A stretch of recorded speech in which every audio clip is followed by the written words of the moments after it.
오늘 저는 여러분과 함께 마태복음 8장 23절 이하의 말씀을 가지고 은혜를 나누겠습니다. 우리 마태복음 8장 23절 다 같이 읽으십시다. 배에 오르심에 제자들이 쫓았더라. 제자라는 것은 항상 예수님을 쫓아다니는 것이 제자입니다. 제자가 스승을 따르지 않고 자기 마음대로 나가면 그건 제자가 아닙니다. 그렇기 때문에 예수님께서는 일반 성도를 보고 말한 것이 아니라 제자를 보고 말씀하기를 내 부모나 전토나 처자나 나보다 더 사랑하지 아니하면 내게 합당치 아니하고 자기 십자가를 걸머쥐고 자기를 부인하고 나를 따르지 아니하면 내게 합당치 않겠다. 제자에게는 주님께서 굉장히 한 단계 수준 높은 헌신을 요구하고 있는 것입니다. 일반 성도들 예수 그리스도를 믿고 주님의 계명을 지키면서 살면 되지만 제자는 온전히 주님께 순종하고 믿고 따라야 제자가 되는 것입니다. 그러므로 제자 훈련을 하고 제자가 된다는 것은 굉장히 힘이 듭니다. 제자라는 것은 그의 생애 속에 예수님 이외에 그 누구도 중요한 위치를 점령할 수 없습니다. 앞에도 주님께서 말씀하셨지만 우리 아버지가 죽었으니 장사 지내고 오게 하소서. 주님이 뭐라고 했습니까? 죽은 자로 하여금 죽은 자를 장사 지내고 너는 나를 따르라. 이건 일반 평신도들 보고 한 말이 아닙니다. 제자들 보고 하는 말입니다. 일반 평신도들이 자기 아버지 죽었는데 장사도 못 지내게 한다면 그건 비윤리적이고 비도덕적이라고 부정을 들을 것이죠. 그러나 제자가 되면 그런 사사로운 것에 묶일 수가 없습니다. 제자는 부모, 전토, 친척, 아비집, 자식 이런 것에 묶이면 안 됩니다. 제자가 된 사람은 자기 자신도 부인하고 십자가를 걸머쥐고 주를 따라야 되는 것입니다. 그러므로 제자가 된다는 것은 그렇게 쉬운 일이 아닙니다. 여기 성경에는 예수님께서 배에 오르며 제자들이 쫓았더라는 것은 굉장히 상징적인 의미가 있습니다. 예수님이 배에 오를 때만 제자들이 쫓는 것이 아니라 예수님이 십자가에 못 박일 때도 제자는 같이 쫓아가야 되는 것입니다. 근데 12제자는 성령 받기 전에는 예수님이 십자가에 못 박일 때 예수님 버리고 다 도망쳐버렸습니다. 제자가 안 됐죠. 그들이 오순절날 성령으로 충만함 받고 난 다음에 그 다음에 그들은 다 십자가를 걸머쥐고 끝까지 주를 따랐습니다. 사도 요한 내놓고는 모두 다 순교했습니다. 이처럼 제자의 길이란 끝까지 예수님을 따라가는 것입니다. 우리가 신학교 다닐 때 주일마다 기도회에 모여가지고 뭣도 모르고 주야 순교하겠나이다 순교하게 하여 주시옵소서. 굉장히 감정적으로 아주 순교가 로맨틱한 것처럼 생각하고 우리 막 그렇게 기도했다고. 근데 나중에 점점 철이 들어보니까 그 보통 무서운 말이 아니에요. 순교를 한다는 것은 주님이 택해서 능력을 주지 않고는 그 순교가 쉬운 것이 아닙니다. 그러므로 그 자기도 알지 못하는 말을 마음대로 했는데요. 위험한 말입니다. 만약 주님이 그대로 다 응답해 주었더라면 우리 다 죽었어요. 순교라는 것은 하나님 나라에서는 가장 큰 상급인데 그것은 하나님이 그렇게 하도록 택한 사람이 할 수 있죠. 그러지 않으면 못해요. 나는 주기철 목사님 그 순교 사활을 보면 몸서리겠죠. 그 일본 형사가 널판지에 못을 잘때 거꾸로 박아놓고 주기철 목사 보고 그걸 걸어가라 했어. 내가 예수님을 사랑하면 걸어가라. 그런데 주 목사님이 당장 바지를 걷긴 신발을 벗고 그 못이 숭글숭글 난 널판지 위를 발로서 걷기 시작했습니다. 그러니 뭐 못이 막 발 위로 막 이렇게 오고 피가 막 쏟아지었어요. 꼼짝하지 않고 그 늘 판지를 다 걸어요. 일본 형사 그 모진 놈도 거기에서 그냥 구토를 하고 그 다음 건 돌아가서 형사직 그만두고 사라졌다고 했습니다. 너무나 무서운 일이에요. 결국 주기철 목사님은 그런 말미암아 쇠독이 올라서 순교하고 말았지만 말이 쉬워 그렇지 여러분 그냥 막 못쓰 이렇게 된 그걸 맨발 벗고 어떻게 걸어가겠습니까? 손톱에 가시 하나 들어가도 밤새도록 잠이 안 오는데 이야말로 이건 하나님이 능력 주시지 않고는 사람의 힘과 능으로는 안 되는 겁니다. 그 어른이야말로 진실로 예수 그리스도의 참된 제자였었습니다. 24절요. 바다에 큰 놀이 일어나 물결이 배에 덮이게 되었을 때 예수는 주무시는지라. 여러분 예수님을 따라간다고 해서 시험과 환난이 안 다가오는 건 아닙니다. 예수님을 따라가도 시험과 환난의 큰 놀이 다가옵니다. 예수 믿는다고 해서 아무 문제가 아닌 태평한 삶을 산다고 생각하면 큰 오해입니다. 예수를 믿는 것은 우리 하나님 아버지를 섬기고 예수를 통해서 구원을 얻어 천국의 백성이 된 것이 제일 첫째 축복이고 둘째는 이 땅에 살면서 안 믿는 자와 똑같이 시험과 환난이 다가와도 우리는 예수님을 의지해서 그것을 극복할 수 있는 힘을 얻을 수 있다는 것입니다. 우리가 그것을 안 당하는 것이 아니라 안 믿는 사람과 똑같이 당하고 오히려 예수 믿기 때문에 더 당할 수 있습니다. 이 세상에 마귀가 있기 때문에 안 믿는 자보다도 더 많은 시험을 예수 믿는 사람이 당할 수가 있습니다. 안 믿는 자는 마귀가 공격을 안 할지 몰라도 믿는 자는 마귀가 더 공격하니까. 그리고 또 하나님께서 믿는 자는 더 연단하기 위해서 야곱의 하나님, 연단한 하나님이 우리를 더 연단시킵니다. 이러므로 오히려 불신자보다도 더 많은 시험과 환난을 겪을 수 있습니다. 그러나 예수 믿는 사람이 안 믿는 사람과 다른 것은 예수 믿는 사람은 시험과 환난을 당할 때 우리는 깨어지고 회개하고 주님을 믿고 매달림으로 말미암아 시험과 환난에 빠져 죽지 아니하고 그것을 극복할 수 있는 힘이 생기는 것입니다. 아, 예수 믿는데 왜 병아리가 죽었나? 예수 믿는데 왜 사업이 어려워지나? 뭐 이런 그런 말을 하는 사람이 많습니다. 똑같이 IMF 한파가 다가오니까 똑같이 예수 믿는 사람도 경제적인 위기를 겪고 또 중소기업하는 사람 부도도 나고 고통도 당해요. 그러나 안 믿는 사람은 거기에 대한 속수무책이지만 믿는 사람은 그때 주님께 나가 부르짖게 되는 것입니다. 환난 날에 나를 부르라. 내가 너를 건지고 영화롭게 하려고 했기 때문에 그때 주님께 매달려 부르짖어서 이것을 극복해 나갈 수 있는 힘과 도움을 받는 것이 우리 신자가 다른 것입니다. 환난과 시험을 안 당하는 것이 예수 믿는 사람이라고 생각하면 큰 오해입니다. 그리고 또 환난과 시험을 안 당하는 신자는 그것은 콩나물같이 그늘에서 자라서 쓸모없는 신자가 되고 맙니다.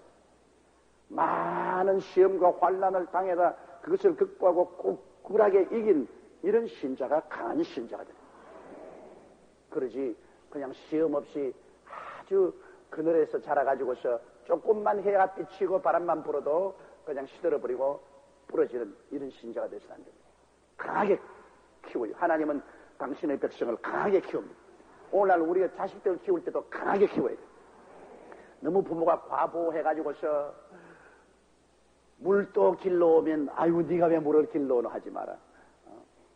집안 일을 하려도 아유 네가 왜 집안 일을 하나 하지 마라. 금지 오겹으로 키워놓으면 그 완전히 버린 자식 되고 맙니다. 나중에 이 세상에 나가서 조금만 어려운 일 당하면 그 견디지 못하고 포기하고 그리고 방종한 자식이 되고 맙니다. 강하게 키워야 돼요. 그래서 옛날 말에도 귀한 자식을 여행 보내란 말이 있어요. 여행을 보내면 자기가 들어갈 여관도 차지해야 되고 돈이 모자라면 자기가 돈도 벌어야 되고 고생을 하게 됩니다. 여행이라는 것이 여러분 좋은 점도 있지만 굉장히 고생이 많습니다. 고생을 시키라. 그래서 인생이라는 것이 고생스러운 것이다. 이걸 알아야 돼요. 형제들이 많아서 자란 사람들은 이 세상에 살아갈 때 상당히 이해력이 많아집니다. 형제가 많으니까 집에서부터 싸움을 많이 합니다. 왜 형제들이 서로 다 있으니까 부모의 사랑을 좀 더 많이 받으려고 서로 경쟁하게 되고, 그리고 또 하나라도 더 많이 취하려고 노력을 하게 되고, 끝없는 투쟁입니다. 저는 자랄 때 9형제간이 자랐기 때문에 끝없는 투쟁이에요. 밥 먹을 때 반찬 누가 더 많이 먹나 거기서부터 출발해가지고서 잠자리에서 누가 좋은 자리에 누워서 이불을 많이 당겨 덮느냐. 우리 옛날에는 개인적으로 이불을 안 주지 않아요. 6, 7명이 이불 하나 덮잖아요. 한 놈이 몸부림쳐서 몸에 감아버리면 다른 건 전부 다 막 이불 없이 자야 돼요. 그렇기 때문에 가에서 눕는 놈은 그날은 배앓이 하는 거예요. 어찌한지 이불 가운데 들어왔었어야 몸에 감고도 뒹굴어도 괜찮지. 그렇게 자라다가 보니까 별 도리 없이 인생은 이해하고 동정하고 인내하고 타협하는 것을 배웁니다. 그러나 외아들로 자라는지 외딸로 자라는지 위해주고 돌봐주고 원한 대로 다 해주면 이 사람은 나중에 많은 사람과 함께 섞여서 살지를 못합니다. 모든 것이 자기 고집대로 자기 생각대로 자기 의지대로만 주장을 하고 그게 부딪히고 깨어집니다. 어릴 때 야들야들 할 때는 쉽게 인격이 변화될 수 있지만은 일단 자라고 나면은 외고집이 딱 서게 되고 그 좀처럼 꺾이지 않습니다. 굉장히 힘들어요. 하나님께서는 그러므로 우리를 억세게 시련을 통해서 변화를 받고 깨어지고 그리고 강인한 성도를 만드는 것입니다. 그러기 위해서는 우리에게 여러 가지 시험과 환난을 안 보낼 수 없어요. 시험과 환난의 학교를 통해 거기에 지면은 하나님이 원하는 성도가 되지 못합니다. 예수님과 함께 배를 타는데 왜 노을이 쳤냐? 그렇게 물을 사람이 있지만 예수님과 함께 배를 타도 큰 파도가 일어나요. 그러나 여기에 보니까 그렇게 물결이 배에 덮이게 되었으나 예수는 주무십니다. 그 왜 예수님 주무시냐? 예수님은 천지의 창조주요 대주제이시기 때문에 아무리 파도가 일어나고 배가 뒤집혀도 예수님은 까딱 없습니다. 그건 왜냐? 예수님이 우주의 주인이시기 때문인 것입니다. 배가 뒤집혀져도 예수님은 가라앉지 않습니다. 예수님은 파도 위에 누워도 주무십니다. 그런데 하물며 예수님께서 제 아들 보시고 우리 저 바다 건너편으로 가자고 말씀을 하시는데 주님 말씀 한마디면 끝장이지. 다른 이론이 없습니다. 예수님 말씀 한마디에 천지가 지어졌는데요. 예수님이 바다 저 건너편으로 가자고 말씀하시면 좌우간 바다 위로 걸어가든 뒤집히면 바다 밑바닥으로 걸어가든 어떻게든 가는 겁니다. 저 하늘이 무너지고 이 땅이 꺼져도 주님의 말씀은 1.1핵도 변할 수가 없습니다. 왜? 창조주의 말씀이기 때문인 것입니다. 그러므로 예수님하고 제 아들이 같이 배를 타고 가는데 큰 파도가 일어나도 예수님은 편안히 주무시는 것은 주님은 그런 권세와 능력을 가지고 계시기 때문에 그런 것입니다. 힘이 없는 사람은 편안히 못 자요. 굉장히 돈을 많이 가지고 있는 사람은 IMF 한파가다가 왔다 부도가 난다 어려움이 있다 해도 꿈쩍하고 잠 잘 자요. 돈이 없는 사람이 팔딱팔딱하지 돈이 많은 사람은 팔딱팔딱하지 않아요. 요사이 오히려 IMF 한파가 오니까 돈이 많은 사람은 더 좋아한다고. 이자가 높아져가지고서 은행가 돈 넣어놓으면 그 돈이 그냥 새끼를 치는데 하루 저녁에 자고 나면 벌써 돈이 가득히 새끼를 치고. 그러나 돈이 없는 사람이 이제 남의 돈 빌려가지고서 사업하려니까 이자가 20% 30% 되니까 이야말로 아무리 벌어봤자 소용이 없습니다. 이런 시험과 환란이 다가올 때 없는 자가 고통을 당하는 것이지 있는 자는 고통을 안다네. 이 세상을 살아갈 때도 실력이 없는 자가 문제에 부딪혀서 바닥바닥하고 염려 근심하지 실력이 있는 자는 그 두려워할 필요 없습니다. 능히 이길 수 있습니다. 그 예수님은 바다에 파도 일어나는 것, 그거 여기에 개미 한 마리 기가는 것보다도 더 문제가 아닙니다. 주님은 실력이 있어요. 그러니까 주님이 편안히 주무시지. 우리도 믿음에 실력이 붙으면 주님을 의지하고 편안히 잠잘 수가 있습니다. 믿음에 실력이 안 붙어서 믿음이 간들간들 하니까 자꾸 운명과 환경에 뒤에 흔들리지 믿음이 반석같이 탁 주님께 서 있으면 주님이 주무시면 그 옆에 같이 자면 되는 거야. 예수님 곁에서 같이 자는 거야. 뭘 두려워합니까? 그 제자들이 예수님을 확실히 믿는 믿음의 실력이 있었으면 예수님이 주무시거들랑 잔소리하지 말고 곁에서 다 같이 자야 돼. 제자가 선생님 한 대로 따라 해야지. 왜 예수님은 주무시는데 저거들은 깨가 야단이야. 예수님 주무시면 곁에 가서 다 같이 주무시면 그러면 파도 치면 일렁일렁하고 기분 좋게 갔지.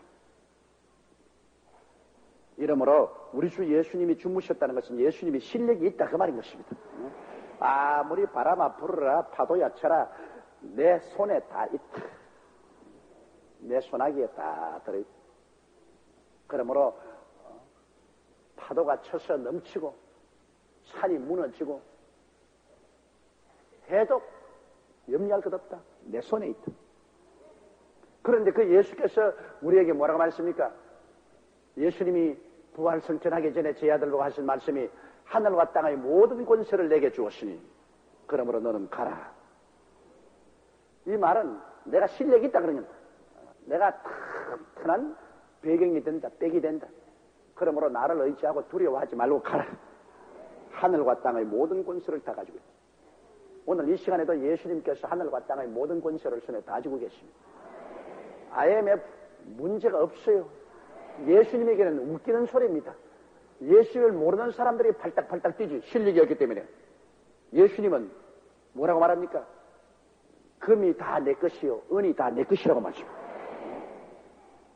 온 천하의 금, 온 천하의 은이 다 주님 것입니다.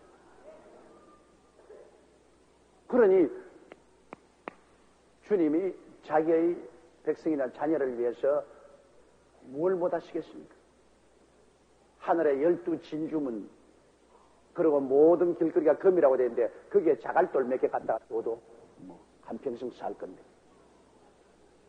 이러기 때문에 무엇을 먹을까 무엇을 입을까 무엇을 마실까 염려하지 말라. 이는 다 예수 모르는 이방인들이 염려하는 것입니다. 너희 천부께서는 이 모든 것이 있어야 될 줄 아시나니라. 그 나라와 그 일을 먼저 구하라. 그러면 이 모든 것을 더하여 준다. 하늘나라와 하늘나라 즉 주님의 몸된 교회와 하늘의 의 즉 예수 그리스도를 열심히 받들어 섬기면 그 다음에 이 모든 것은 그대로 온다. 아예 막 파도가 치고 경제적인 위기가 파도가 쳐도 주님이 다 더하여 주겠다고 하는데 걱정할 거 뭡니까? 사실 우리가 믿음이 적어서 이 제자들처럼 주여 주여 죽겠나이다 야단 법석을 하지 믿음이 있으면 예수님 곁에 들어누워서 같이 자면 돼요. 그러므로 여러분 우리 한국이 지금 이렇게 어려운 위기를 통하더라도 여러분이 그 나라와 그 일을 먼저 구하는 생활을 딱 했으면 두려워하지 마십시오. 그 다음 문제는 주님이 책임지는 것입니다. 왜? 주님 편에 내가 섰는데 주님이 책임 안 주시면 어떻게 하겠습니까? 주님은 거짓이 없었습니다. 주님은 참말밖에 안 합니다. 예수님을 꽉 믿어야 돼요. 흔들흔들하게 믿지 말고 꽉 믿어야 돼요.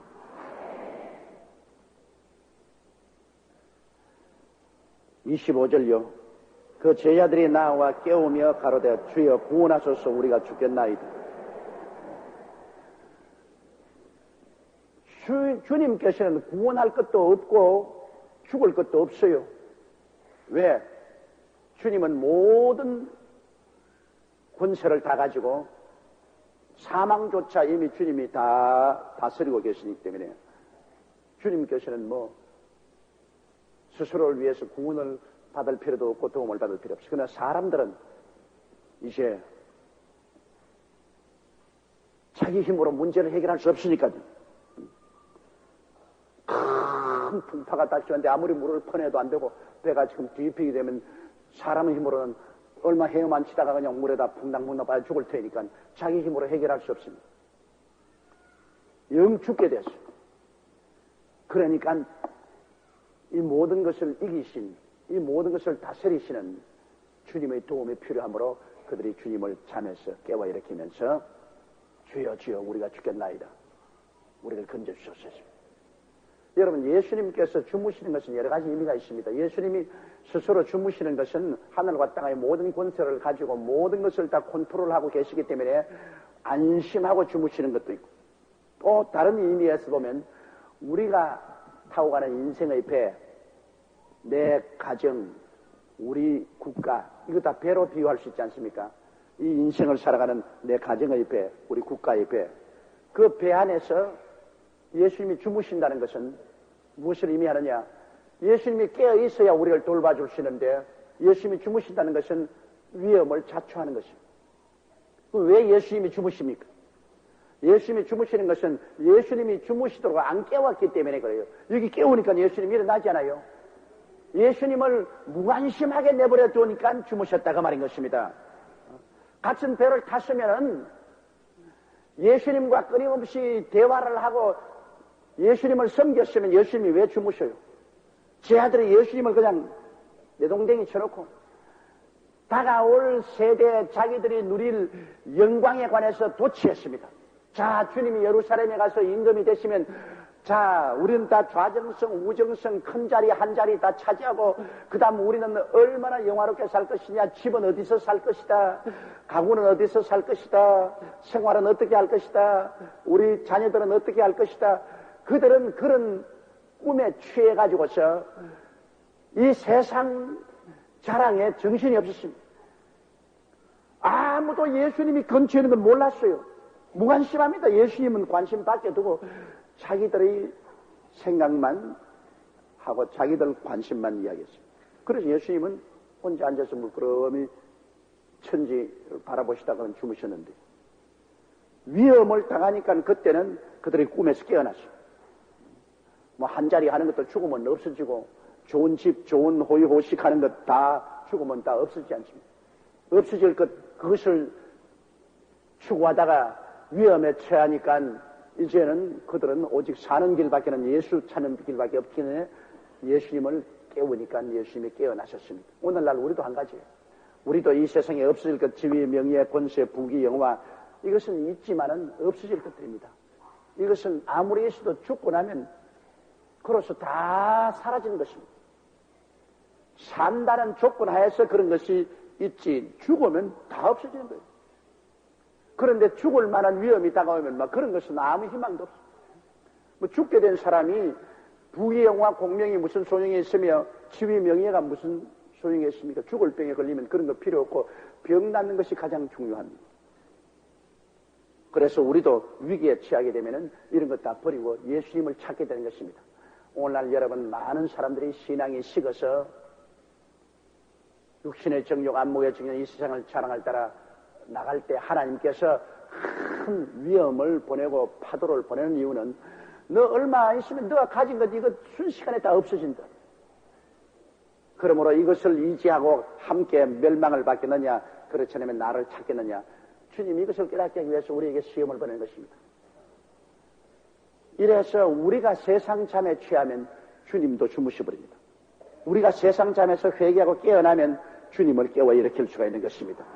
오늘날 사람들은 세상 잠에 푹 빠졌어요. 세상에서 꿈을 꾸고 있습니다. 일장지 춘몽입니다. 그 나중에 깨어나오면 아무것도 없어요. 김영삼 대통령 5년 동안 계시다가 지금 상도동에 들어가셨는데 지금 아마 돌아보면 일장지 춘몽일 겁니다. 5년이 과연 있었느냐 없었느냐 그렇게 생각될 정도로 일장지 춘몽일 것입니다. 그러면 그분을 따라서 같이 부귀 영화 공명을 누리고 지위 명예를 누린 사람 다 한꺼번에 일장지 춘몽이에요. 그러므로 이 세상에서 가장 중요한 것은 영원히 변하지 않고 죽지 않는 예수님을 붙잡아야 되는 것입니다. 예수님 안에는 모든 것이 변하지 아니하고 또 영원히 죽지 않기 때문에 그리스도 안에 붙잡아야 그게 영원한 것이 있지, 그리스도 밖에서는 영원한 것은 하나도 없습니다. 그래서 영원한 것을 붙잡고 꿈같이 있다가 사라질 것을 추구하지 않게 하기 위해서 주님이 우리를 시험과 환난을 통하게 하는 것입니다. 노를 보내는 겁니다. 그래서 우리가 세상 꿈에서 깨어나면 아이고 예수님 어디 가셨냐, 예수님 찾아야 되겠다. 그래서 예수님을 잠에서 깨워 일으키게 되는 거예요.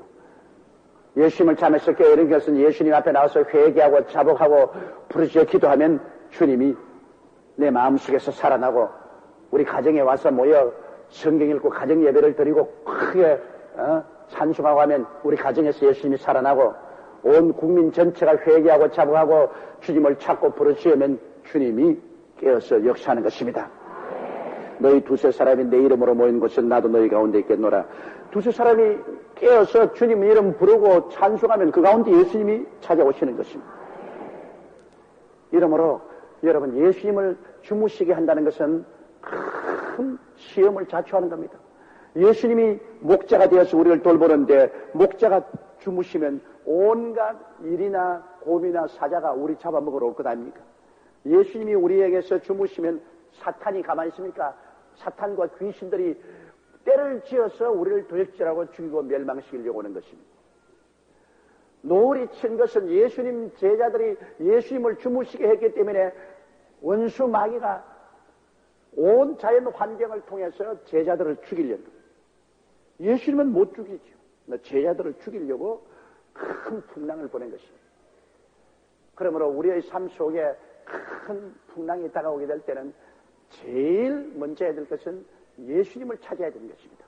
회개하고 예수님을 찾아서 예수님이 우리 속에서 다시 깨어 일어나시고 우리 가정에 없던 가정 예배가 생겨나게 하고 나라에 없던 기도회가 다시 생겨나고 그러면 예수님이 깨어 일어나고 예수님께서 우리를 구원하여 주시는 것입니다.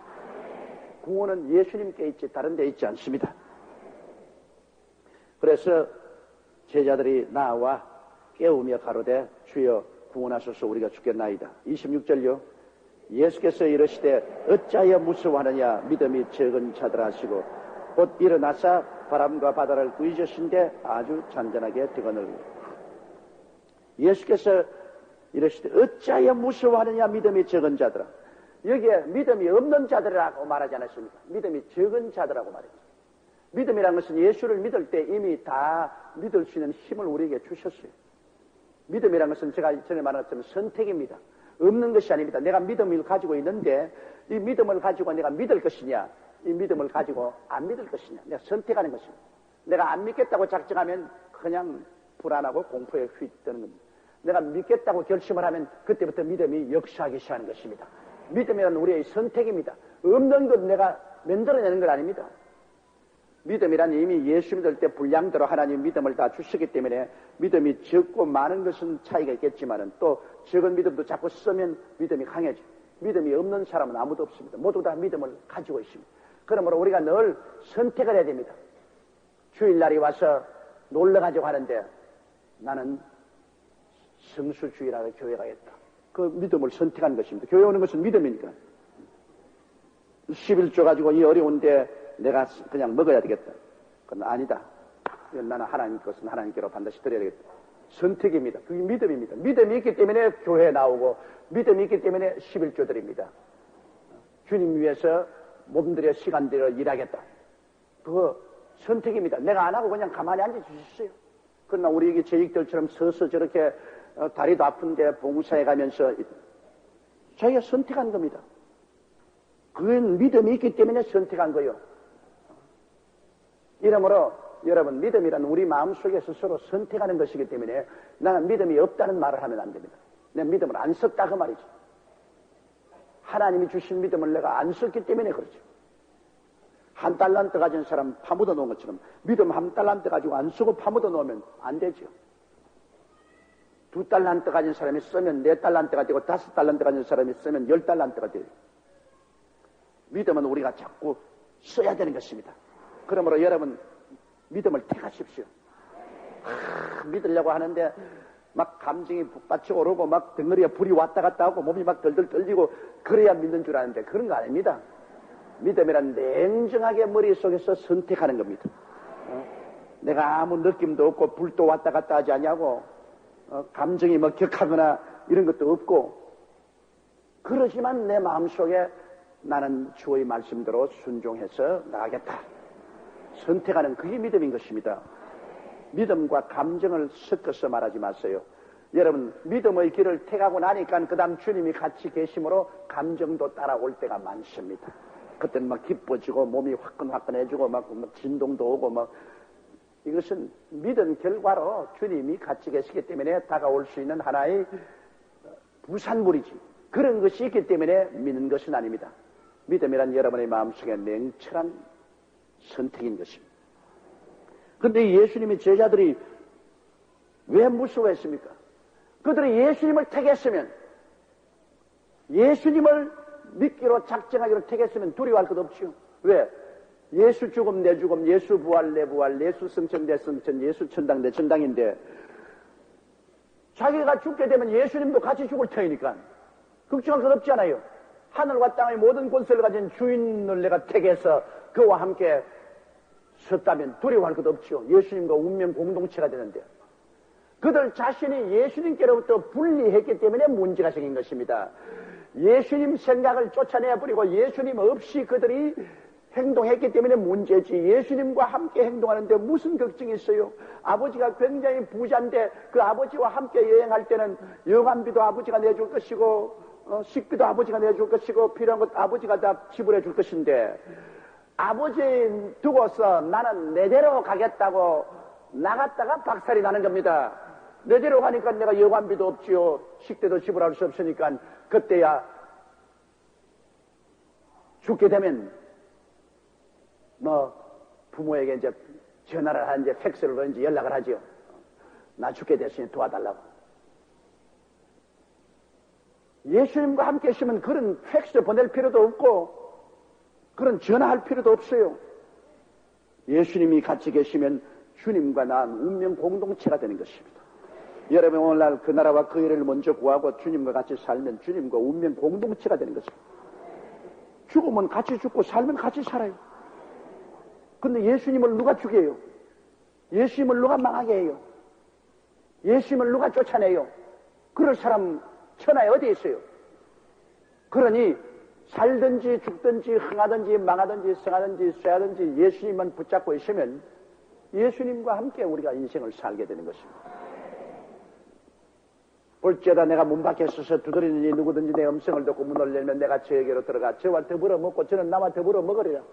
우리가 예수님 섬기고 살면 주님이 우리와 같이 생활하는 겁니다. 여러분 주님을 구만리 장천 멀리 있다고 생각하지 마십시오. 우리 주님은 이 물질 세계를 옷 입고 삽니다. 성경에는 말하기를 하나님은 만유 중에 계시고 만유를 초월해 계십니다. 하나님은 만유를 초월해 계시지만 또한 만유를 만드시고 그 안에 계십니다. 하나님은 물질을 옷 입고 계셔요. 그러므로 이 우리 산천 초목 이 모든 것 다 하나님의 의복입니다. 하나님이 그 안에 계셔요. 물론 하나님이 그를 떠나시도 계시지만은 하나님이 당신이 만드신 이 만물 가운데 계셔요. 그럼 우리도 하나님이 우리를 떠나시도 계시지만은 하나님이 우리를 만드셨기 때문에 우리를 옷 입고 사시는 것입니다. 너희 몸은 하나님의 성전인 것과 하나님의 성령이 너희 안에 가는 것을 알지 못하느냐. 하나님이 우리 속에 계시면 우리는 하나님이 우리를 옷 입고 살아요. 여러분 속에 아버지와 아들과 성령 하나님이 와 계셔요. 우리를 옷 입고 살아요. 그래서 하나님은 이 물질 세계를 통해서 하나님의 뜻을 나타내는 것입니다. 하나님께서 우리를 통해서 물질 세계의 여러 가지 일들을 하나님이 하시고 나타내시는 것입니다. 이러므로 우리는 하나님과 함께 사는 것입니다. 예수님을 여러분 힘차게 의지하고 모시면 주님이 여러분과 나와 운명을 같이 걸머지는 것입니다. 그렇게 되는데 왜 무서워합니까? 왜 무서워합니까? 그건 주님에 대한 무시요 멸시입니다. 주님의 실력을 과소평가했기 때문에 무서워하는 것입니다. 주님을 무시하는 것입니다. 주님과 함께 있으면서 여러분 두려워하고 불안하면 주님을 무시하는 것입니다. 주님의 실력을 과소평가하는 것입니다. 예수님과 함께 있으면 무서워할 필요 없어요. 그러므로 주님께서 왜 나를 안 믿느냐? 왜 나를 안 선택 안 하냐? 왜 무시하느냐? 그것은 나를 무시하는 것 아니냐? 나를 멸시하는 것 아니냐? 나를 누구로 생각하느냐? 바로 이것입니다. 여러분, 그러면 우리는 이 세상에 살면서 마음대로 무서워해도 안 됩니다. 무서워하는 것이 그리스도에 대한 모욕이 되는 것입니다. 예수님을 믿었으면 무서워할 필요 없죠. 이렇게 아주 키도 크고 힘도 있고 태권도도 뭐 8단 9단이고 이런 사람을 조그마한 국민학교 초등학교 애가 같이 따라가면서 초등학교 깡패 그룹들이 와서 야 이 자식아 죽인다 그러면 그걸 내가 벌벌 떨어가면 이 사람에 대한 멸시 아닙니까? 야 가만히 있어. 쟤들이 무슨 일을 한다고 그러냐? 너 나가 누군지 아느냐? 내가 뒤에 숨어 내가 다 처리할게. 그거 보고 두려워하고 막 울고 불고 하면 그건 이 사람에 대한 불신입니다. 불신앙인 것입니다. 하늘과 땅의 모든 권세를 가진 예수님이 탁 버티고 있어. 나를 믿어라. 그럼 믿고 따라가는 거지 뭐. 불로 가면 불로 같이 따라가고 물로 가면 물로 같이 따라가고 산으로 가면 산으로 같이 따라가고 돌로 가면 돌로 같이 따라가고 내 힘으로 가나요? 주님이 능력으로 나를 이끌어 주시는 것입니다. 그러므로 두려워하면 안 돼요. 예수 믿는 사람 두려워하면 안 돼요. 그것은 두려워하는 그 자체가 벌써 예수님을 마음속에서 떠나 있다는 증거가 되는 것입니다. 예수님을 떠나 있지 않으면 두려워할 수가 없어요. 이러므로 주님이 꾸짖으시는 것입니다. 어찌하여 무서워하느냐? 믿음이 적은 자들아. 그 믿음이 없는 것하고 무서워하는 것은 꼭 같습니다. 믿음이 있으면 편안하고 믿음이 없으면 무서워져요. 예수님이 일어나서 바람과 바다를 꾸짖으신데 아주 잔인하게 뭐 마땅하죠. 창조주가 말씀하는데 바람과 바다가 무슨 말 하겠습니까? 잔잔할 수 없죠. 주님의 말씀 한마디에 우주가 지어졌습니다. 빛이 있어라. 빛이 생겼지 않습니까? 궁창이 생겨나라. 궁창이 생겨났습니다. 주님이 아직 그 바람 보고 잠잠하라. 파도 보고 잠잠하라. 그거 안 될 턱이 어디 있어요? 문제가 없지. 여러분이 바람 보고 잠잠하라 해도 바람이 불고 파도 보고 잠잠하라 해도 내내 파도같이. 그럼 우리는 실력이 없기 때문에 그렇다고. 우리는 창조주가 아니기 때문에 그렇다고. 그러나 창조주 예수님의 명령은 안 들을 수가 없어요. 산자나 죽은 자나 예수님의 음성을 다 듣습니다. 예수님이 지금 무덤 보고서 일어나라 그러면 뼈다귀가 그냥 일어나요. 죽은 나사로 보고 주님께서 뭐라 했습니까? 썩어서 냄새가 나는 무덤을 향해서 나사로야 나오라고 하니까 그저로 살아나서 수위를 동인 채 걸어 나왔습니다. 이게 우리 주님이십니다, 여러분. 우리 주님은 창조주예요. 무슨 다 떨어진 옷 꼬매고 깨어진 자동차 수리하는 그런 것 아닙니다. 아예 새로 만들어버려요, 주님은. 없는 것을 있게 하시는 주님이신 것입니다. 이런 창조주 하나님, 창조주 우리 주 예수 그리스도를 우리가 알고 믿어야 돼요. 그는 죽은 자를 살리시며 없는 것을 있게 만드시는 하나님이십니다. 이런 하나님을 우리가 의지하고 살기 때문에 이 하나님이 필요하다면 우리 운명과 환경에 얼마든지 변화를 가져올 수 있습니다. 얼마든지. 27절요. 그 사람들이 기이하게 가로되 이 어떠한 사람이기야 바람과 바다도 순종하는 하더라. 대단히 오해를 했습니다. 예수님을 사람으로 취급하면 안 돼요. 물론 예수님은 사람으로 오셨지만은 예수님의 내용은 하나님이십니다.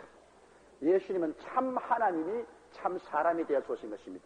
예수님을 우리와 똑같은 피조물이라고 생각하면 안 됩니다.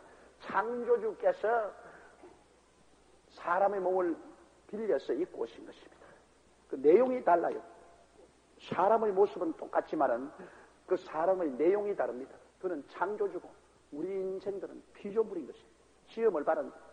그러므로 이 제자들이 예수님을 그냥 위대한 선생이나 위대한 지도자로 보았기 때문에 와, 이 어떤 사람이기에 바람과 파도도 다 순종하는고 그렇게 그리스도를 사람으로 취했습니다.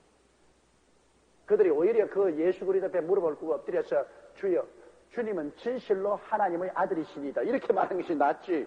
이 어떠한 사람이기에 사람 아닙니다, 여러분. 물론 예수님은 여러분과 나와 같은 사람의 몸을 쓰고 온 것은 사실은 내용이 하나님입니다. 참 하나님이 참 사람으로 오신 분인 것입니다. 따라 말씀. 예수님은 참 하나님이 참 사람으로 오셨다. 그러므로 그리스도 예수의 생애를 보면은 우리 사람과 꼭 같이 주님은 배고프시고 예수님은 피곤하시고 예수님은 또 슬퍼서 우시기도 하시고 예수님은 주무시기도 하시고 예수님은 배도 고프시고 사람과 꼭 같은, 야 사람 아닌가?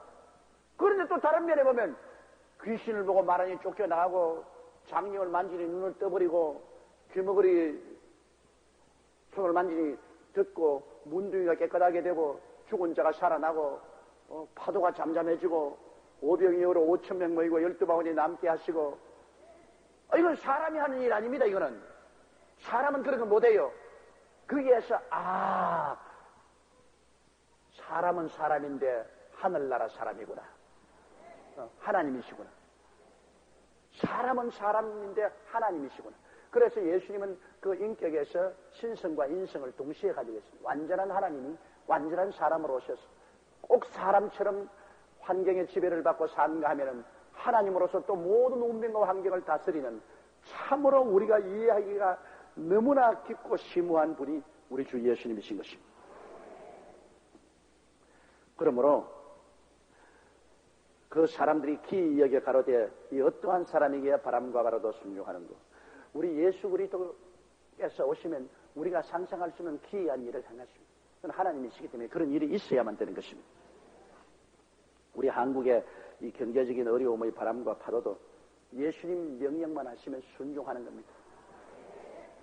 우리가 그러므로 교회에 갇혀서 많이 기도하고 부르짖으면 주께서 깨어나시면 이 순식간에 해결됩니다. 문제는 하나님을 찾는 데 있지 인간의 지혜와 총명에 있지 않습니다. 우리가 마음을 다하고 뜻을 다해서 주님께 회개하고 주님을 간절히 찾아야 돼요. 주님을 찾아야 돼요. 아브라함의 하나님, 이삭의 하나님, 야곱의 하나님을 우리가 간절히 찾아야 돼요. 하나님을 찾으면 하나님이 일어나서 말 한마디 하시면 문제가 다 해결되어 버리는데 우리가 괜히 동분서주할 필요가 없는 것입니다. 28절요. 또 예수께서 건너편 가다라 지방에 가심에 귀신 들린 자 둘이 무덤 사이에서 나와 예수를 만나니 저희는 심히 사나와 아무도 그 길로 지나갈 수 없을 만하더라. 예수님이 바다 건너편에 가서 가다라 지방에 가니까 귀신 들린 자 둘이 무덤 사이에서 나와. 이게 굉장히 상징적입니다. 귀신 들린 자 두 사람이 무덤 사이에다. 무덤은 죽음 아닙니까? 귀신은 무엇을 가져오느냐? 죽음을 가져오는 것입니다. 예수님은 우리에게 생명을 갖다 주시지만은 귀신은 무덤, 귀신 들린 두 사람이 무덤가에서 나갑니다. 그것은 사람을 귀신은 언제나 도적질하고 죽이고 멸망시키는 일을 합니다. 근데 귀신이 들리면은 귀신은 영체지만은 사람의 몸에 들어오면 이제는 인화되어가지고 사람이 악마화됩니다. 사람이 귀신화되어가지고서 입을 열어도 귀신 말하고 귀신이 그 눈을 통해서 보고 귀신이 그 귀를 귀신이 그 손을 통해서 일을 합니다. 성령에 충만하면 우리는 성화되어서 성령님이 우리 입을 통해서 말하고 성령님이 우리 눈을 통해서 보고 성령님이 우리 통해서 행하는 귀신이 들어오면 또 그렇게. 그래서 여러분 이 세상 사람은 그릇으로 만들어졌어요.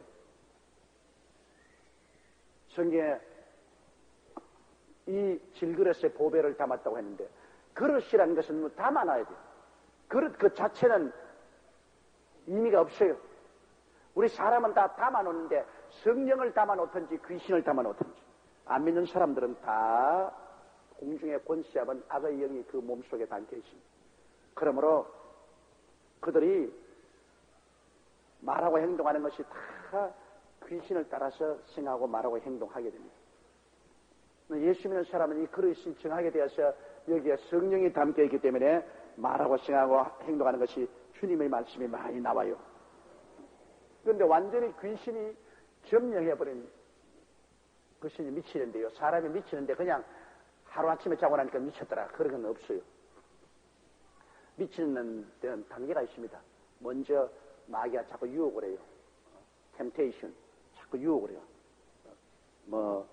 술 먹어라. 그렇지 않으면 도박해라. 그렇지 않으면 흠난하고 방탕해라. 도둑질해라. 이게 템테이션 단계가 있습니다. 이 유혹 단계가 있습니다. 그 유혹에 끌려 들어가면 그 다음에는 오브세션 단계라는 것입니다. 오브세션 단계라는 것은 이것이 이제 강박관념이 돼가지고서 이제는 앉아도 도박 생각하고 서도 술 생각하고 앉아도 도둑질하는 것 생각하고 서도 방탕한 데 갈 생각하고 이제 강박관념입니다. 마음에 그냥 그게 딱 잡혔어요. 그 몸은 아직 안 그러더라도 강박관념에 잡혀서 그래서 다른 생각을 하지 없어요. 유혹의 단계가 넘으면 템테이션 단계 넘으면 오브세션 강박관념이 와서 잡았다가 그곳에서 빨리 기도하고 그걸 내쫓아버리지 않으면 그 다음 강박관념이 오프레션 억압 단계에 들어갑니다. 이제 억압을 하는 것은 이제는 그걸 어떻게 하는 겁니다. 이제는 술 먹으러 가자. 도박하러 가자.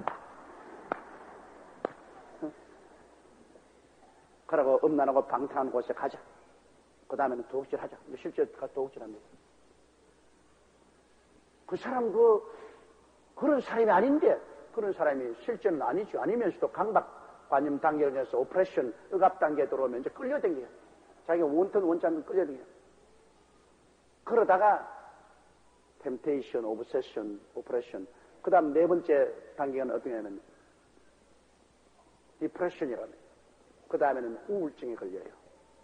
이제는 왜냐하면 자기가 원하는 대로 안 돼요. 이제는 자기가 마음은 오늘의 육신이 약하도다. 이제는 완전히 막 아무리 몸부림을 쳐도 이제는 알코올 중독에 자가 거의 다 돼가고 언제 소위 도둑놈이 돼가고 방탕자가 돼가고 이거 도저히 자기 힘으로 안 되니까 이제 마음이 우울해집니다. 마음이 우울해서 사람들과 이야기도 잘 안 하고 침울해지고 그러다가 다섯 단계가 하면 리세션이라고. 리세션에 가서 문을 열어버립니다. 포기하면 에라 될 대로 되라 까짓 것. 인생 일생이 춘몽인데 까짓 것될 대로 살다가 지옥 가면 아랫목으로 가지. 이래가 다섯째 리세션 단계로 포기해버리면 여섯째 포세션입니다. 마귀가 와서 점령해버린 겁니다. 오냐 그렇다. 이제 너는 완전히 내 것이다. 완전히 이제 마귀가 깨어져서 마귀가 점령해서 이제 자기 생각 없어집니다. 완전히 악마가 됩니다. 그래서 눈이 이글이글해지고 이제 입으로 말하는 것 전부 마귀 소리를 말하고 행동도 뭐 부모도 친척도 처자도 알아보지도 못하고 인사불성이 됩니다. 그런 단계를 지납니다, 여러분. 그러므로 이런 단계를 지날 때 그 단계를 미리 알아가지고서 예수 이름으로 회개하고 그 귀신을 내가 쫓아버려야죠. 제일 쉬운 것이 유혹의 단계에서 쫓기가 제일 쉽습니다. 그 다음 강박관념에 처했을 때 그때도 와서 그냥 안수받고 기도받고 찬송하고 하면 쫓겨나가요. 억압 단계에 들어오면은 이때는 힘듭니다. 마귀가 상당히 깊이 들어왔어요. 금식하고 부르짖어 기도해야 되는 것입니다. 억압 단계. 우울 단계에 들어오면 그때는 오살리 기도원에 가야 돼요. 그냥은 안 돼. 그 사람 오살리 기도원에 가지고 그 속에서 그냥 좀 기도하고 시간 보내야 돼. 그러나 이젠 포기 단계에 와서 여섯째 귀신이 들어오면 이때는 참 좀처럼 안 나갑니다. 자기가 점령에 들어왔으니까 그 강한 자가 와서 금식하고 처리하면서 계속 의지해야 됩니다. 완전히 귀신이 점령한 사람 여러분 구출하려면 뼈가 노골노골합니다. 저희 옛날에 많이 했죠. 옛날에 불광동에서나 이 서대문에서 목회할 때는 미친 사람 쫓아내는 전문직을 했다고요. 그러면 한 사람 갖다 놓고 제일 빨리 나간 놈이 한 3시간 기도해야 되는데 집중적으로. 보통 6시간, 10시간, 어떤 것은 2, 3일 계속 기도했는데 그거 매달려 있어야 돼요. 다른 일 아무것도 못합니다. 그건 뭐 얼마나 나중에 막 고통스러운지 말로 다 할 수 없어요. 해산하는 고통을 토합니다. 그렇게 해야 미친놈이 쫓겨나간다. 그렇게 해도 안 나간 놈이 있어요. 그건 못지할 도리가 없어요. 이러므로 일찌감치 귀신이 역사할 때 빨리 쫓아내야지요. 그 오랫동안 내놓으면 안 됩니다. 그럼 여러분, 우리 예수 믿는 사람은 됐습니다. 예수 믿는 사람도 귀신이, 예수를 믿고 있는 이상한 귀신이 들어올 수는 없습니다. 우리 성전에 성령이 차지하기 때문에. 그러나 내가 타락해가지고서 그리스도를 포기해버리면 귀신이 들어올 수 있어요. 예수 안 믿는 사람은 그 악령이 어느 정도 그 속에서 들어와서 같이 동거를 하지만은, 그러나 예수 믿는 사람은 마귀가 바깥에서 자꾸 억압을 하지 속은 못 들어옵니다. 그러나 우리가 밖에서 귀신이 붙어올 때 그걸 알고서 내가 쫓아야 돼. 자기가 쫓을 줄 알아야 돼. 귀신이 붙어올 때 자기가 알고서 쫓아낼 줄 알아야지. 일일이 붙어올 때마다 다른 사람이 쫓아내달라고 하면 그거 안 돼요. 그러니까 여러분 자세히 살펴보세요. 첫째, 유혹의 단계. 둘째, 뭐라고요? 강박의 단계. 셋째, 억압의 단계. 넷째, 우울 단계. 다섯째, 포기. 여섯째, 귀신 들린다. 이런 단계를 거쳐요. 이런 단계를 거치는데 어떤 사람은 평생을 가면서 서서히 깨어지는 사람이 있고 어떤 사람은 급격하게 한 달 이내에 그냥 이 단계를 다 거쳐가지고서 그냥 박살난 사람도 있어요. 그 요사이 등은 IMF 한파에 그냥 직장도 잃고 사업이 무너지고 막 굉장한 고통이 다가오면 자살하는 사람 많잖아요. 자꾸 자살하라 해요. 그 유혹을 자살하라 해요. 그 유혹을 물리치지 않고 생각하면 나중에는 안전하시나 죽고 싶어요. 그러다가 나중에는 억압 단계 들어오면 그때는 약방에 가서 수면제 사오든지 목 멜라고 녹건 사오든지 그렇지 않으면 아빠한테 뛰어내리려고 저거 내려다 보든지 그래요. 그게 억압 단계입니다.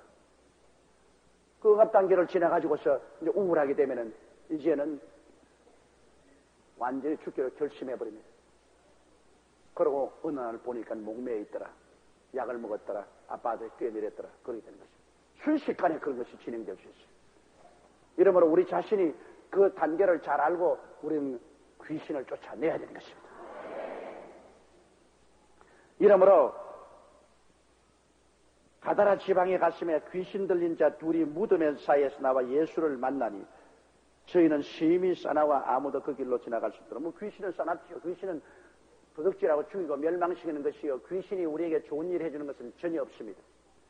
그런데 예수님이 여러분 이 바다를 건너간 것은 이 귀신 들린 사람을 고치기 위해서 주님이 건너가신 것입니다. 그래서 그 파도를 일으킨 것도 귀신이 일으킨 겁니다. 예수님 못 오게 하려고. 예수님 못 찾아오게 하려고 파도를 일으킨 것입니다. 아무리 귀신이 싸나와도 예수님 앞에서는 꿈쩍을 못하지 않습니까? 예수님은 우주의 주제이기 때문에. 29절요. 이에 저희가 소리질러 가로되 하나님의 아들이여 우리와 당신과 무슨 상관이 있나이까? 때가 이르기 전에 우리를 괴롭게 하려고 여기 오셨나이까 하더라. 귀신과 예수님과 직접적인 상관이 없지요. 귀신은 바로 제일 귀신의 우두머리는 사탄 아닙니까? 사탄은 원래 루시퍼라는 천사장이었는데 하나님 보좌를 빼앗으려다가 쫓겨났습니다. 쫓겨날 때 하늘 천사 3분의 1을 데리고서 쫓겨났습니다. 루시퍼가 데리고 있던 부하가 하늘 천사 3분의 1이었습니다. 그런데 하늘 천사 3분의 1을 데리고서 그는 쫓겨났죠. 그래서 그 제일 위에 사탄이 있고 그 다음에 타락한 찬스가 있고 그 다음에 귀신들은 이 마귀의 병사들입니다. 근데 성경에는 귀신이 어디에서 나왔는지 그거는 말 안 하고 있어요. 성경이 말하지 않았기 때문에 우리는 몰라요. 귀신의 근원이 어딘지 몰라요. 어떤 목사님은 사람이 죽으면 귀신이 된다고 하는데 그건 거짓말이고 그건 귀신 같은 소리고 사람이 죽으면 구원받은 사람은 천국 가고 구원받지 않은 사람은 엄보로 내려가는 것입니다. 귀신이 돼서 떠돌아다니지 않아요. 아, 귀신 조사람, 난 너희 고모다. 나는 너희 아버지다. 난 너희 할미다. 그렇게 하는데, 여러분, 생각해보세요, 상식적으로. 왜 아버지가 와서 자식을 고통스럽게 하겠소? 아무리 귀신이 됐다 하더라도. 육신으로 있을 때 아버지인데 귀신이 됐다고 당장 자식에 붙어가 자식 괴롭히니까 고모라고 해서. 그런 몰상식한 일이 어디 있습니까? 아무리 귀신이 돼도 아버지는 아버지고 고모는 고모지. 그렇게 왜 괴롭힐까요? 그건 귀신이 사람들을 미혹해 합니다. 사람들을 속입니다. 그 목사라는 사람이 그 말을 바로 알아듣고 난 다음에 이제는 예수 안 믿고 죽으면 아버지도 귀신이 되고 고모도 귀신이 되고 엄마도 귀신이 돼서 들어보는데 그런 엉터리가 됐습니다. 그걸 가르치고 있어요. 그렇지 않습니다, 여러분. 사람은 죽으면 구원받은 사람은 낙원으로 가고 구원받지 않은 사람은 음부에 내려가서 최후의 심판날을 기다려. 그런데 이 귀신이 어디서 왔는지 모르지만 근데 귀신은 있어요. 귀신이 바로 사탄의 병사로서 우리 사람들에게 고통을 가고 있는데 이 귀신이 주님 보고 당신하고 나하고 무슨 상관입니까? 직접 상관없죠. 귀신은 예수님을 반대하는 원수니까. 그러나 사탄과 가라간 천사와 귀신은 모두 다 불과 유황으로 타는 못에 던짐을 받습니다. 그날이 오면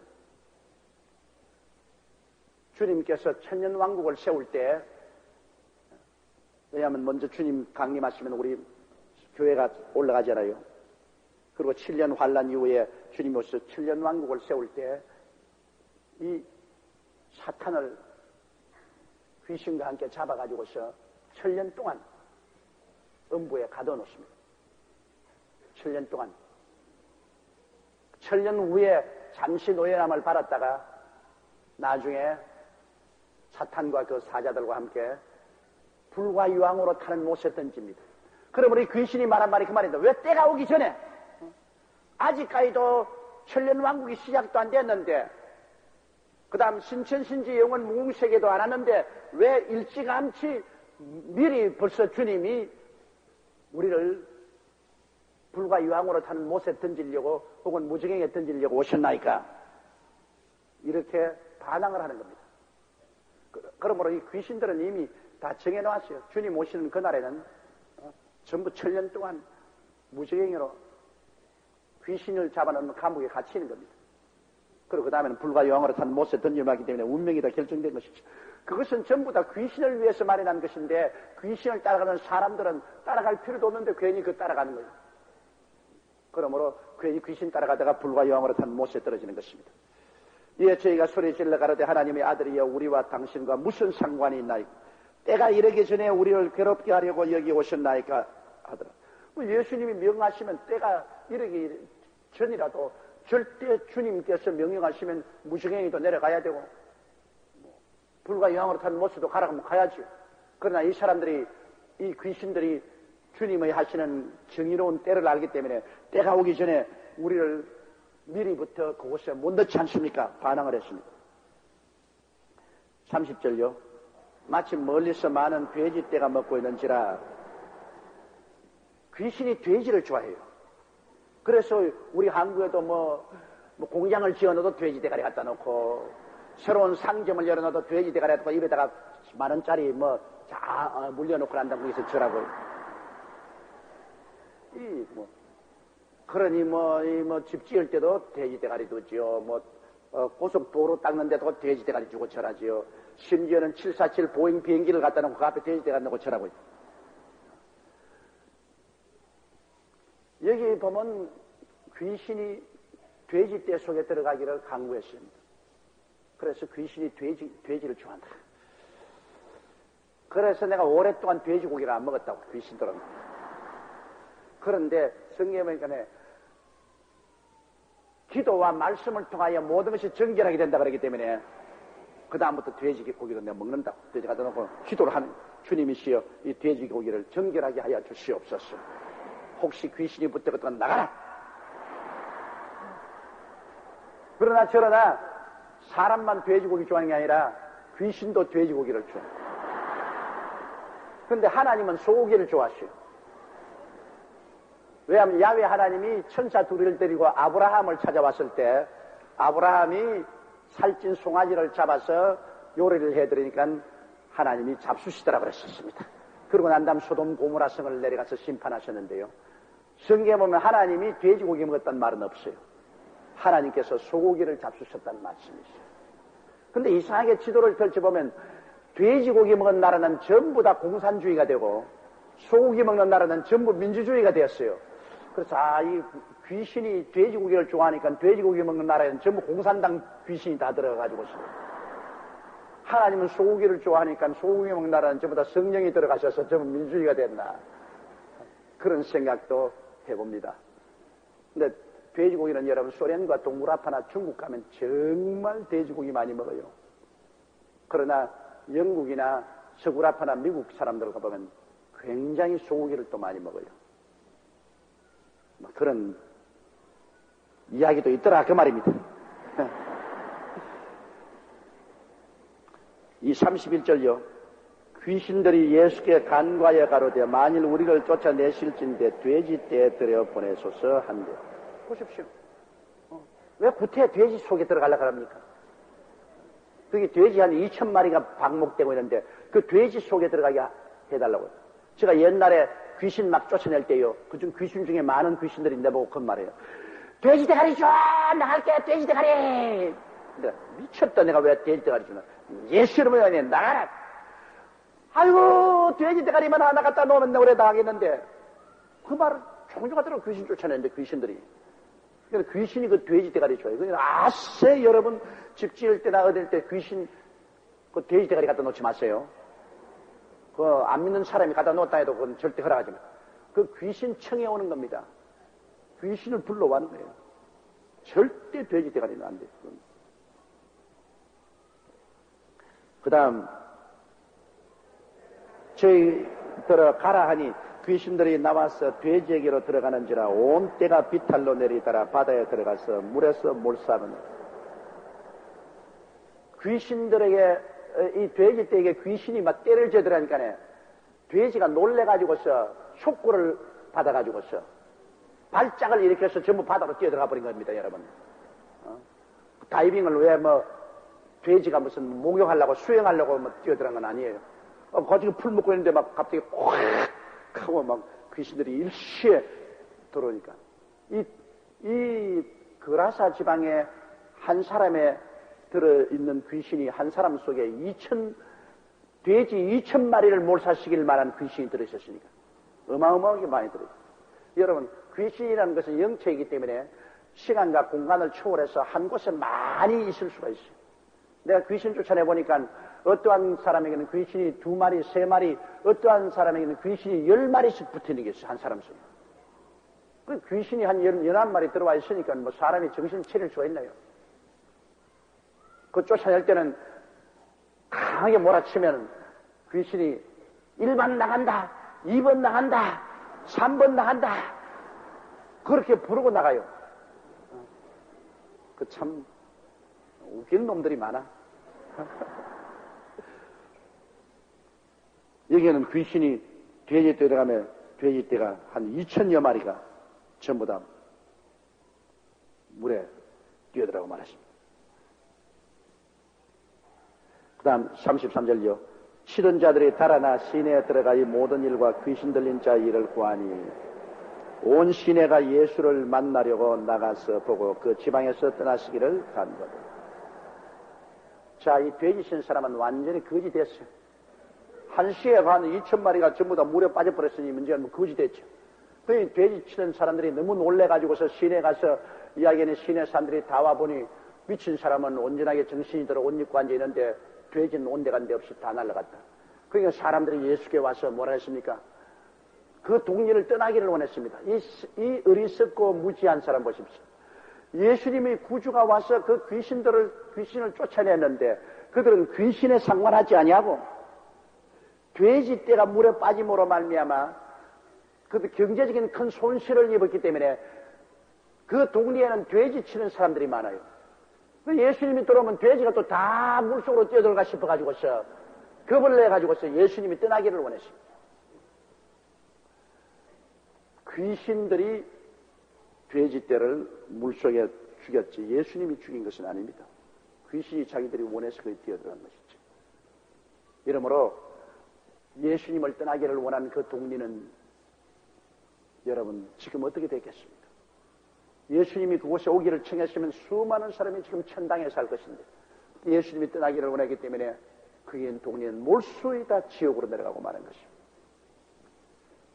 우리 주 예수 그리스도께서 오시면 밤과 낮이 분명합니다. 구원받든지 구원 못 받든지 귀신이 쫓겨나가든지 하늘나라가 오든지 분명하지 희미하지 않습니다. 여러분은 예수님으로 충만해서 하늘나라의 영광이 넘치기를 주의 이름으로 축원합니다. 우리 주여 세 번 부르고 통성으로 기도하십시다. 주여 주여 주여 살아계시고 거룩하신 우리 하나님 아버지, 우리 아버지 하나님의 은혜와 사랑을 진실로 고맙고 감사합니다. 천지와 만물을 지으신 우리 아버지 하나님, 하나님 우리 아버지께서 영광과 찬양과 존귀를 받아주시오. 사시고 거룩하신 우리 아버지 하나님이여 간절히 기도하고 구원합니다. 하나님 우리 아버지를 찬양하고 하나님 우리 아버지를 찬양합니다.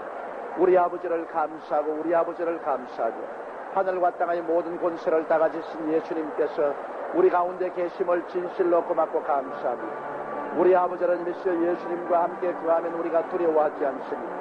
예수님께서 모든 능력을 다 가지고 계시므로 무엇을 두려워하겠습니까? 오 사랑이 많으신 우리 하나님 아버지, 우리 주 예수 그리스도를 바라보고 우리 주 예수 그리스도를